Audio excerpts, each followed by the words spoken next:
আমি actually merchant নেভিতে আছি।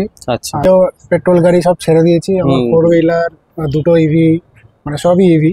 তো মেন এনার্জি ইউজই হচ্ছে না। না আমার গাড়ি আমার ফ্রিতে চার্জ হয়, আমি স্কুটি চালাই সেটা আমার ফ্রিতে চার্জ। নর্মাল মানে যে কন্ডিশনে 10-12 ইউনিট তো হওয়ার কথা। এখানে বেনিফিটটা ডব্লিউবিসি দিলে না, আপনার নিজস্ব মানে আপনি নিজে হ্যাপি হবেন যে আমি মেন গ্রিড থেকে কিছু নিচ্ছি না। এটা একটা সেলফ মানে হ্যাপিনেস। মানে নমস্কার বন্ধুরা, আমি রিতেশ ঘোষ। এসআর এন্টারপ্রাইজের ফেসবুক এবং ইউটিউব ভিডিওতে আপনাদের সবাইকে স্বাগত জানাই। তো বর্তমানে এই মুহূর্তে আমরা আছি বারাসাত শক্তিনগর আমতলাতে মিঠুনবাবুর বাড়িতে আমরা অ্যাকচুয়ালি এসেছি। আমরা মোটামুটি 4-4.5 মাস আগে মিঠুনবাবুর বাড়িতে একটি সোলার প্ল্যান্ট ইনস্টলেশন করেছিলাম, 3.3 কিলোওয়াটের অনগ্রিড প্ল্যান্ট। তো কিন্তু যান্ত্রিক ত্রুটি এবং মিটার অ্যাভেলেবিলিটির জন্য মিটারটা আসতে অনেকটাই ডিলে হয়ে যায় এবং মিঠুনবাবু অনেকটাই দৌড়ঝাঁপ করে মিটারটি পাওয়ার জন্য। তো সোলার সিস্টেম লাগিয়ে মিঠুনবাবুর কি এক্সপিরিয়েন্স বা মিঠুনবাবু কি বলতে চান সেটা আপনাদেরকে আমরা জানাবো আমাদের এই ভিডিওতে। আপনারা ভিডিওটা পুরো দেখুন। আপনারা যদি আমাদের এই চ্যানেলে নতুন হয়ে থাকেন, আমাদের এই চ্যানেলটিকে অবশ্যই সাবস্ক্রাইব করবেন, আর ভিডিওটি ভালো লাগলে অবশ্যই লাইক করবেন, আর ভিডিওটি যদি কারোর উপকারে লাগে অবশ্যই শেয়ার করবেন। তো মিঠুনবাবুকে প্রথমেই আমাদের চ্যানেলে ওয়েলকাম জানাই। Thank you. হ্যাঁ, এবার আপনি আপনার এক্সপিরিয়েন্সটা বলুন, আপনার সম্বন্ধে বলুন, আপনি কি করেন।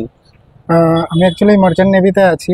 আচ্ছা, আর আমি মানে এই নেচার বা ধরো এই গ্রিন এনার্জি সম্পর্কে অনেকটাই ওয়াকিবহাল।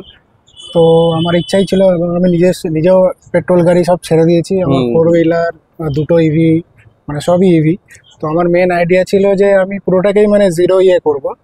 তো যে কারণে আমি মানে ফেসবুকে তোমাদের অনেক ভিডিও, অনেক অ্যাড দেখতে পাই, সেখান থেকে আমি শিপ থেকে দেখছিলাম। বাড়িতে আসার পর তোমার সাথে কন্ট্যাক্ট করি এবং আমার মানে যে রিকোয়ারমেন্ট তোমাদের বলি আমার যতটা কি হয়, তো সেই অনুযায়ী আমি আমার রিকোয়ারমেন্ট সিস্টেম লাগিয়েছি। এবং দাদা খুবই হেল্পফুল, মানে আমি যেরকম বলেছি সেইভাবে খুবই ক্রিয়েটিভ হয়েতে মানে আমার তৈরি হয়ে গেছে। এবং আমার বেসিক যেটা হচ্ছে যে আমার দিনের বেলায় আমার সব কিছুতেই মানে কোনো আমার মেন এনার্জি ইউজই হচ্ছে না। না আমার গাড়ি আমার ফ্রিতে চার্জ হয়, আমি স্কুটি চালাই সেটা আমার ফ্রিতে চার্জ, মানে পুরো ফ্রিতে হয়। হ্যাঁ, শীতকালে গ্রিজার নর্মাল, মানে দিনের বেলায় মোটামুটি আমার যা ইউজেস, আমি যা 3.3 কিলোওয়াট সিস্টেম লাগিয়েছি, মানে তাতে আমি স্যাটিসফাইড। একটাই শুধু ছিল যে নেট মিটারিংটা একটু ডিলে হচ্ছিলো, যাই হোক সেটা এনিও হয়ে গেছে, কালকে লেগে গেছে। তো আমি খুবই হ্যাপি এবং আমি দেখছি এই সিস্টেমটা ইউজ করছি। ইন ফিউচার যদি আমার লোড বাড়ে তো দাদাকে আবার কন্ট্যাক্ট করবো, সেই অনুযায়ী এটাকে আবার কাস্টমাইজ করে নেওয়া যাবে। মোটামুটি পার ডে কত এক্সপেকটেশন আছে এটা থেকে প্রোডাকশন হবে? নেট মিটার তো লাগলো, মানে নর্মাল মানে যে কন্ডিশনে 10-12 ইউনিট তো হওয়ার কথা। 10-12 ইউনিট আপনি এমনিই পাবেন। এখন শীতকাল একটু হয়তো কম হবে, তো এখন অবধি সেভাবে মানে 10 ইউনিট তো আমি এক্সপেক্ট করছি। 10 ইউনিট আমার পার ডে 10 ইউনিট যদি ইউজ হয় না, আনলেস যদি আমি গাড়ি বা কিছু স্কুটি চার্জ দিই। বাট মানে যেটা হবে ওটা আমার বেনিফিট হবে, পরের দিন ওটা আমার ক্যারি ফরওয়ার্ড হবে, যার জন্য আমার নেট মিটারিং নেওয়া। নাহলে আমি আপগ্রেড নিতাম, কিন্তু এখানে আপগ্রেড নেওয়া মানে আমার লস, আমার ডেইলি কনজাম্পশন অতটা নেই। আচ্ছা, অনেকে আমাদের ভাবে ফোনে বলে যে আমরা কেন সোলারটা ইনস্টল করে আমরা কেন ডাব্লিউবিএসসি তার অতিরিক্ত বিলটা আমরা দিতে যাব, তার কি বেনিফিট আছে? এখানে বেনিফিটটা ডব্লিউবিসি দিলে না, আপনার নিজস্ব মানে আপনি নিজে হ্যাপি হবেন যে আমি একটা জিনিস মানে আমি নিজে প্রোডাকশন করছি, আমি নিজে ইউজ হচ্ছি। আপনি কাউকে দিলেন না দিলেন মানে অতটা না, আমার মনে হয় আপনি লাগানোর পর নিজে হ্যাপি হবে যখন দেখবেন যে কারেন্ট তৈরি হচ্ছে, আমি ইউজ করছি, আমি মেন গ্রিড থেকে কিছু নিচ্ছি না। এটা একটা সেলফ মানে হ্যাপিনেস। মানে এটার মানে এটাই নয় যে আপনি দিচ্ছেন মানে আপনি কিছু করছেন, আপনি নাইটে আবার কনজাম্পশন করছেন, সেটা থেকে ডিডাকশন হয়ে যাচ্ছে। ওটা আমার, আমি যদি 1 মাস বাড়ি না থাকি বা 15 দিন বাড়ি না থাকি, আমার যে প্রোডাকশনটা হবে সেটা কিন্তু আমার এজ এ ব্যালেন্স থেকে যাবে। আমি যখন বাড়িতে এসে আবার যখন ইউজ করতে শুরু করে দেবো, আমি এটা ভাববো যে আমার ওইখান থেকে মাইনাস হয়ে যাবে। আমি ডব্লিউবিসিএল কে কিছু দিলাম, আমি ওটা ফেরত পেলাম না, সেটা ওটা আমারই কাজে লাগবে, ভবিষ্যতে কাজে লাগবে। এই মাসে না লাগলে পরের মাসে কাজে লাগবে। আমি তো কোনো পয়সা পাচ্ছি না, কিন্তু আমার কাছে একটা হচ্ছে যে আমি দিনের বেলা যখন আমি কোনো ইউজ করছি, আমি যখন গ্রিজার এসি চালিয়ে রাখি, তাই চলুক। আগে যেমন ব্যাপারটা মানে ঠান্ডা হয়ে গেছে বন্ধ করে দিই, এখন সেটা চিন্তা করতে হবে। এখন অনেকে যতক্ষণ সানলাইট হয়েছে চালিয়ে যায়। এটা তো ঠিক কথাই, কারণ এইগুলোকেই মানে বেসিক্যালি আপনাকে চিন্তা ভাবনা করতে হবে যে সোলার সিস্টেমটা লাগাচ্ছি মানে শুধু আমার নিজের ইলেকট্রিক বিল বাঁচাচ্ছি এটাও না, কিন্তু পরিবেশ বান্ধব জিনিস, এটা আপনাকে প্রথমেই মাথায় রাখতে হবে।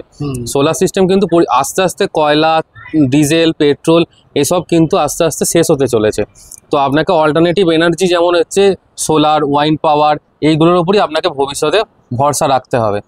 তো আমাদের থেকে মোটামুটি ইনস্টলেশন থেকে আরম্ভ করে সাপোর্ট কেমন পেয়েছেন? খুবই ভালো সাপোর্ট পেয়েছি, এবং মানে ইনস্টলেশন করতে গিয়ে যে আদার্স প্রবলেম এসছে, পাইপ মানে জলের পাইপ ফেটে যাওয়া, সেটাও কিন্তু দাদারা রেকটিফাই করে দিয়েছে। ঠিক আছে, তো মানে দাদার যে যারা কাজ করেন তারা মানে সবকিছু যে স্পেশালিস্ট। ইভেন আমি এটা বলতে চাই, যেটা কালকে হয়েছে, ইভেন ইলেকট্রিক সাপ্লাই থেকে এসে তারা নেট মিটারিং ইনস্টল করতে পারছে না, মানে তারা কোথায় কানেকশন করবে তারা জানে না, তারা এখনো ওয়াকিবহাল। সেটা দাদাকে আমি কালকেই ফোন করেছি, দাদা আজকেই চলে এসছে এবং দাদাও সেটাকে ইনস্টল করে দিল। মানে আমার 50% ইনস্টল হয়েছিল, 50% হয়নি, যেটা আমার কনজামশন মানে জেনারেশন মিটারের কানেকশন তারা করতেই পারছে না সোলার সিস্টেমের সাথে, মানে তারা ব্যাপারটা জানেই না যে কোথায় কানেক্ট করবে। দাদা এসে ফাইনালি করে দিল আমার, এখন মানে আজকে 100% কমপ্লিট হয়ে গেল জিনিসটা। অনেকে ভাবে যে এত দূর থেকে সিস্টেম, আমরা তো থাকি ডানকুনি, আপনি বারাসাত, অনেক দূর থেকে। দাদাকে আমি কালকে রাতে ফোন করেছি, ইভেন দাদা মানে ট্রাভেল করছিল, আমি তখন ওরা এসেছি, ওরা বুঝতে পারছিল না কোথায় কানেকশন করবে। দাদাকে ভিডিও কল করেছি, দাদা ভিডিও কলেও হেল্প করার ট্রাই করেছে, তারপরে ওরা একটু কনফিউজ ছিল, তো আমি বললাম যে আপনারা ছেড়ে দিন, মানে আমি দাদা আসলে করে দেবো। ওরাও ছেড়ে দিয়েছে, ওরা বলে ঠিক আছে আপনি করিয়ে নিন, আমরা পরে এসে সিল টিল যাই হোক করে দেবো। আর ডকুমেন্টেশন নিয়ে তো কোনো সমস্যা হয়নি, কোনো ডকুমেন্ট রিজেক্ট করেছে বা কিছু? না, সেরকম কিছুই হয়নি, সবকিছু মানে টাইমলি হয়ে গেছে। ওদের প্রসেস গত একটু ডিলে ছিল, যে কারণে একটু ডিলে হয়েছে অনেকটাই। কারণ অনেকে আমাদের প্রশ্ন করে যে নেট মিটারটা কতদিনে পাওয়া যায়। দেখুন, এরকম টাইম শিডিউল ধরে নেট মিটার পাওয়া যায় না, কারোর 15 দিনেও আসছে, দাদার যেমন 4 মাসে এসেছে, এবং কালকে আমরা একটা জায়গায় গিয়েছিলাম, সেখানে আবার 1 মাসে এসেছে। ডিপেন্ড করছে কোন অফিস কেমন কাজ করবে। আপনার লোকাল ইলেকট্রিক অফিসের স্টেশন ম্যানেজার, অ্যাসিস্ট্যান্ট ইঞ্জিনিয়ার কীভাবে কাজ করবে, আপনার প্রসেসটা ডকুমেন্টেশনটা কেমন প্রসেস করবে, তার উপরই টোটালটা ডিপেন্ড করে।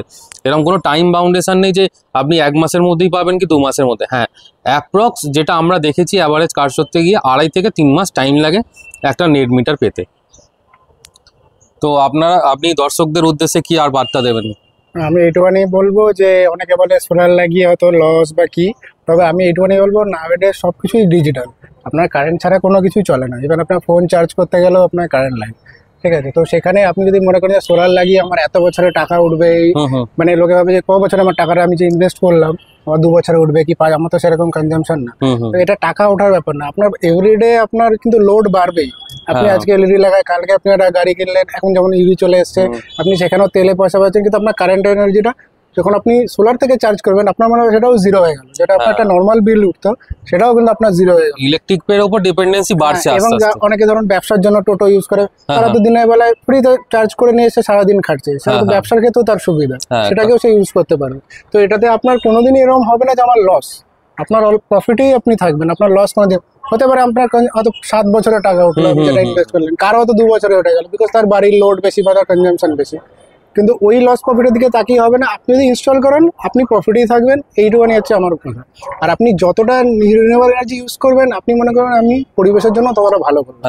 এই যে আমি 4 মাসে আমার যে স্ট্যাটিক্স যেটা আছে সেখানে দেখাচ্ছে আমি আই হ্যাভ প্ল্যান্টেড 20 ট্রিজ, তার মানে আমি কিন্তু কিছু না করে আমি 20 trees I have planted, save করেছি, আই প্ল্যান্টেড, মানে আমি এতটা CO2 আমি ইমিশন স্টপ করেছি। সেটা আমার নিজের জন্য একটা ভালো ফিলিংস, যার জন্য আমি পেট্রোল গাড়ি বেচে আমি ইভি নিয়েছি। আমি কিন্তু ইভি চাই, লোকে বলবে ব্যাটারি অনেক অত আমি যাই না, কিন্তু আমি এখন আমার সেটাও জিরো হয়ে গেল, যে আমি আমার গাড়িও আমি সোলারে চার্জ করি, আমি অলমোস্ট জিরো ফ্রিতে চড়ি। এবার নেট মিটার লেগে গেল মানে আপনি দিনে চার্জ করছেন কি নাইটে চার্জ করছেন কোনো ম্যাটার করছে না, তখন আমার ব্যালেন্স হয়ে যাবে। আগে যেমন জানতাম যে আমি শুধু দিনের বেলাতেই চার্জ করবো, কারণ দিনের বেলাতে ফেলছি। এখন আমার কি হচ্ছে, আমি যদি দিনের বেলা ইউজও না করি, আমার যে ইউনিটটা জমছে সেটা আমি রাতের বেলা চার্জে লাগালে আমার একটা ব্যালেন্স হয়ে যাবে, অনেকটা ব্যালেন্স হয়ে যাবে। তো আপনারা মিঠুন বাবুর থেকে টোটাল বক্তব্যটা ওনার শুনলেন, ওনার মানে ভিউটা সোলার সিস্টেম সম্বন্ধে কী রকম। তো টোটাল ভিউটা পেয়ে আপনাদের একটা কনসেপ্ট ক্লিয়ার হলো যে সোলার সিস্টেম লাগালে তার কি প্রফিট, তার কি লস। এই সিস্টেমটার একটাই ড্রব্যাক, যদি পাওয়ার কাট হয়ে যায় তাহলে কিন্তু চলবে না, এটা কিন্তু আপনাকে মাথায় রাখতে হবে। আদারওয়াইজ কিন্তু অনগ্রিড সিস্টেম লাগিয়ে কোনো মেনটেন্যান্সের দরকার পড়ে না, মানে 1 টাকা সিঙ্গেল টাকা ইনভেস্ট করতে হবে না। একটাই মেনটেন্যান্স পড়ে, যেটা হচ্ছে প্যানেলের ওপর ডাস্ট পড়লে সেটা নর্মালি ক্লিন করতে হবে জল দিয়ে। সেটা আপনার বাড়িতে যাই অ্যাপ্লায়েন্সেস কিনুক, যাই গাড়ি কিনুক, সেটাকেও যেমন মেনটেন্যান্স করতে জল দিয়ে পরিষ্কার করতে হয়, এটাও সেরকমই পরিষ্কারের দরকার পড়বে। আপনার তো আদার্স কোনো মেনটেন্যান্স লাগছে না। না, আমার কোনো মেনটেন্যান্স লাগছে না, নিজেই ধুয়ে নিই। এটা আমি গান কিনে নিয়েছি, প্রেসার জেট, সিম্পল।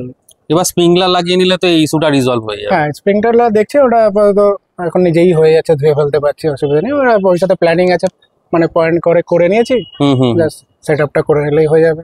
তখন জাস্ট আপনি পাম্প চালান, অটোমেটিক ক্লিন হয়ে গেল, আপনাকে মানে উপরে গিয়েও কিছু করতে হবে না। এটা উইকলি একবার করলে ভালোভাবে মেনটেন হবে আপনার, আর কিছুই পড়বে না। তো মিঠুন বাবুকে অসংখ্য ধন্যবাদ আমাদের এই ইউটিউব চ্যানেলে এতক্ষণ সময় দেওয়ার জন্য। ভালো থাকবেন, সুস্থ থাকবেন। ভালো থাকবে, তুমিও ভালো থাকবে, আবার দেখা হবে।